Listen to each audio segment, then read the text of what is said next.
All right, second part of the video is just to show everybody how to do a intramuscular injection in the arm, commonly used for B12 and other vitamins. We showed you how to reconstitute before, and now I've drawn a little triangle illustrating the basic injection site on my lovely assistant here. And then we're gonna sanitize the area. That's our first step.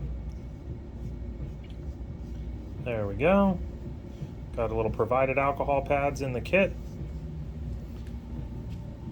And this just gives everybody a general idea about how to, like the placement.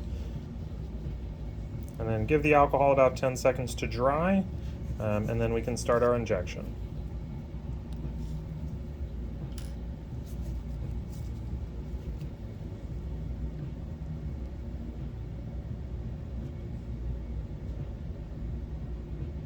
There we go.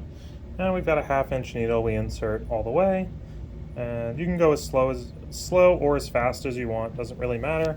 And then we'll give the area a slight wipe with the alcohol once we're done. And that's it. And we'll remove her little triangle.